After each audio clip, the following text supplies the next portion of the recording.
Hai, Assalamualaikum warahmatullahi taala wabarakatuh dan selamat sejahtera diucapkan kepada semua pelajar. Diharapkan agar semuanya sentiasa berada dalam keadaan yang sihat dan sejahtera selalu walau di mana saja kamu berada. Baiklah, bertemu lagi kita untuk kelas PBPR bagi mata pelajaran subjek sains tahun 5. Okey, di mana dalam video kali ini, kita akan masuk kepada bab 5, tajuk berkaitan dengan tajuk elektrik. Okey. So, kita akan pergi terus kepada apakah yang dimaksudkan dengan elektrik. Okey. So, senang saja. Elektrik ni apa? Elektrik ni adalah satu bentuk tenaga. Okey. Maksud elektrik adalah elektrik merupakan satu bentuk tenaga yang dihasilkan di mana kegunaan tenaga elektrik ni ada macam-macam. Okey, dengan adanya tenaga elektrik ni lah kita boleh buat macam-macam kerja dan sebagainya. Okey, memudahkan urusan kita. Okey, jadi cukup awak tahu elektrik merupakan salah satu daripada bentuk tenaga di mana waktu darjah 4 murid-murid dah pun belajar jenis-jenis tenaga. Okey, so kita akan fokus kali ini kepada tajuk elektrik. Okey. Seterusnya, apa pula yang dimaksudkan dengan sumber tenaga elektrik? Okey, bila kita jumpa sahaja perkataan sumber. So, sumber dekat sini merujuk kepada punca. Okey, jadi sumber tenaga elektrik boleh dimaksudkan, ditakrifkan sebagai punca tenaga elektrik dihasilkan. Ataupun bahasa mudahnya, elektrik tu dihasilkan daripada mana? Datangnya, asalnya daripada mana? Apakah sumber-sumbernya? So, kita akan tengok beberapa sumber yang menghasilkan tenaga elektrik dan dia juga sebenarnya melibatkan perubahan tenaga. Okey, dia ada melibatkan perubahan tenaga yang kita akan tengoklah beberapa contoh. Okey, so kita pergi kepada sumber tenaga elektrik yang pertama. Okey, ini yang biasa kita jumpa. Okey, sumber tenaga elektrik yang pertama dalam gambar yang pertama ni, kita panggil dia sebagai sel kering. Okey, istilah yang betul adalah sel kering. Okey, bukannya bateri. Okey, elakkan menggunakan perkataan bateri. Sekejap ya. Okey, elakkan menggunakan perkataan bateri sebab kalau awak sebut bateri, dia dah lain pula. Okey, so istilah nama yang betul untuk sumber tenaga elektrik dalam gambar yang pertama ni, istilahnya adalah sel kering. Okey, di mana perubahan tenaga yang terlibat apabila sel kering digunakan adalah tenaga kimia. Okey, tenaga kimia anak panah. Anak panah ni maksudnya apa? Okey, anak panah ni maksudnya bertukar ataupun berubah. Okey, daripada tenaga kimia yang tersimpan dalam sel kering ni, dia akan digunakan bertukar kepada tenaga elektrik. Okey, seperti yang kita tahu juga, sel kering dia ada dua terminal, positif dan juga terminal negatif. Okey, kalau dalam gambar ni, bahagian yang atas ni, yang ada macam bukit tu, itu adalah bahagian positif. Okey, bahagian yang rata itu adalah bahagian terminal negatif.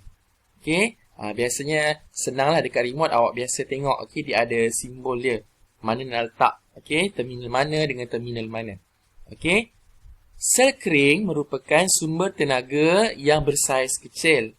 Okey, disebabkan dia bersaiz kecil, jadi dia mudah dibawa, harga dia murah dan juga senang untuk didapatilah. Dan kebiasaannya sel kering ini digunakan dalam kebanyakan peralatan. Sebagai contoh, remote control awak, kereta mainan, dan sebagainya. Banyaklah yang menggunakan sel kering. Okey, seterusnya kita tengok pula kepada sumber tenaga elektrik yang kedua. Okey, sumber tenaga elektrik yang kedua kita panggil sebagai sel suria. Okey, sel suria di mana sel suria ni dia menggunakan cahaya matahari sebagai sumber tenaga. So dekat yang warna hitam ni, dia punya sel ni, dia akan menyerap cahaya matahari, tenaga solar tu, kemudian dia akan tukarkan tenaga suria kepada tenaga elektrik. Okey, sel suria ni kebiasaannya dijumpai atau digunakan untuk satelit, satelit dekat luar angkasa, kalkulator. Kalau kalkulator ni jenis-jenis yang lama Yang dekat atas tu ada bahagian warna hitam ni garis-garis. Itu sebenarnya adalah sel suria juga. Okey, dan juga alat pemanas. Okey, alat pemanas. Biasanya rumah yang ada sel suria ni dia jimat elektrik. Sebab apa? Dia menggunakan cahaya matahari. Kalau tak ada cahaya matahari sekalipun, tak jadi masalah. Sebab apa? Ada yang digunakan, ada juga yang dia simpan. Okey, tenaga cahaya matahari tu ada yang digunakan, ada juga yang disimpan. Okey, jadi tak ada masalah, boleh guna bila-bila masa yang diperlukan. Okey. So, ingat, istilah nama yang tepat adalah sel kering. Selalu ingat. Okey, kalau dulu-dulu kita belajar, kita panggil ni sebagai bateri. Okey, tapi dalam sains, kita istilahkan ni, istilah yang tepat adalah sel kering. Sebab apa? Kalau kita sebut bateri dia boleh dicas semula. Kita boleh cas dia semula. Sedangkan, sel kering ni kita cuma boleh pakai sekali sahaja. Okey, ingat namanya adalah sel kering. Jangan tulis bateri. Okey. Seterusnya, kita lihat pula sumber tenaga yang ketiga. Okey. Sumber tenaga yang ketiga, yang ni kebiasaannya ada pada basikal lah. Okey, terutama basikal-basikal zaman dahulu. Okay, sumber tenaga ni kita panggil sebagai dinamo. Bukannya dinamo serbuk ke pencuci baju mak kita tu, bukan. Okey, ini dinamo. Okey, di mana dinamo ni, okey, dia roda kecil pada dinamo ni dia akan ikut berputar. Okey, bila kita kayuh basikal, okey, roda kecil pada bahagian dalam dinamo ni dia akan berputar dan dia akan mengalirkan arus elektrik dan seterusnya dia akan menyebabkan lampu basikal untuk menyala. Jadi, semakin laju kayuhan, okey, semakin laju kayuhan bermaksud roda kecil dalam dinamo tu akan dapat berputar dengan lebih laju. Jadi, cahaya akan jadi semakin terang dan seterusnya. Okey, perubahan tenaga yang terlibat untuk sumber tenaga dinamo adalah tenaga kinetik berubah kepada tenaga elektrik. So, daripada mana datangnya tenaga kinetik? So, tenaga kinetik ni datangnya daripada pergerakan roda kecil. Okey, yang disebabkan oleh pergerakan tayar basikal. Okey, dia berpusing. Roda dalam dinamo tu berpusing. So, dia akan menghasilkan arus elektrik current. Okey, seterusnya kita lihat pula kepada sumber tenaga yang keempat. Okey, sumber tenaga yang keempat dikenali sebagai akumulator. Okey, akumulator ni ataupun dikenali sebagai sel basah. Okey, ni kalau bahasa biasa-biasa kita panggil ni bateri kereta, bateri motor lah. Okey. Biasanya digunakan untuk kenderaan yang bermotor sebagai contoh kereta, lori dan motosikal. Perasan kan kalau yang ni kita boleh panggil ni sebagai sel basah ataupun bateri. Bateri basah lah, bateri kereta, bateri kenderaan bermotor. Okay, sebab dia boleh dicas semula. Berbeza dengan sel kering, kita tak boleh nak cas dia.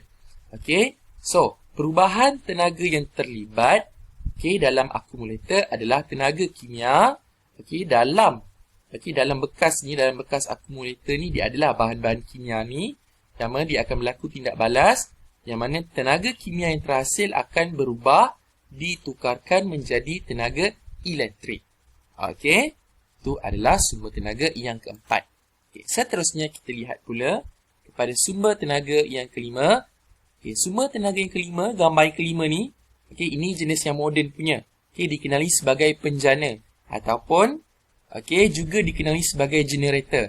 Generator tu apa? Generator tu kalau dulu-dulu dekat pasar malam, yang bunyi bising tu, itu adalah generator penjana lah. Nama dia sama saja. Macam mana generator ni berfungsi? Dia berfungsi apabila bahan fosil ni bahan bakar lah.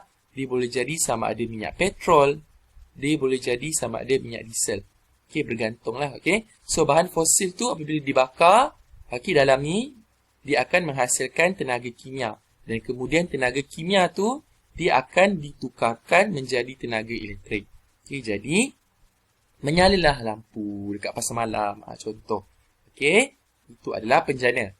Kemudian sumber tenaga elektrik yang keenam dikenali sebagai stesen jana kuasa. So kita ada beberapa contoh stesen jana kuasa. Kalau gambar yang pertama ni, ini adalah stesen jana kuasa jenis hidroelektrik, empangan.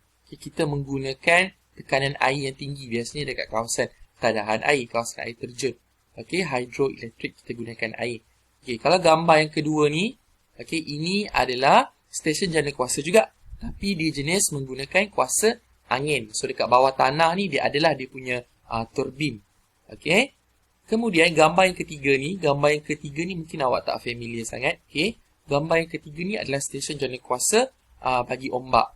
Yang ni kebanyakannya terdapat di negara 2 dengan 3 ni, kebanyakannya terdapat di negara barat. Kalau nombor 2 ni, kalau angin ni dia terdapat di negara sebagai contoh Belanda.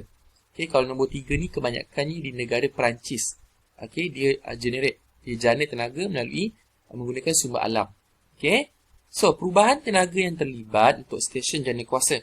Tak kisahlah dia jenis hidroelektrik ke, dia jenis angin ke, dia jenis ombak ke, dia melibatkan pergerakan. So, bila pergerakan dia adalah tenaga kinetik. Okey, kalau hidroelektrik air lah. Kalau angin, okey, jana kuasa angin, pergerakan angin. Okey, kalau ombak. Okey, perubahan daripada tenaga kinetik, tenaga pergerakan berubah kepada tenaga elektrik. Okey. So, poin yang penting awak kena tahu adalah turbin. Okey, turbin digerakkan oleh tenaga kinetik. Dalam ni adalah turbin. Turbin apa? Turbin ni senang cerita macam kipas. Kipas besar. Untuk yang bersambung dengan komponen-komponen elektrik yang lain lah. Okey, so itu adalah 6 sumber tenaga yang perlu diketahui oleh murid-murid sekalian. Okey, jelas ya? Okey, seterusnya, okey, dalam video yang kedua kita akan sambung. Okey, kita nak kenal pula komponen, okey, simbol dan juga cara nak lukis. Okey, komponen simbol-simbol ni dalam sesebuah litar dalam video yang kedua.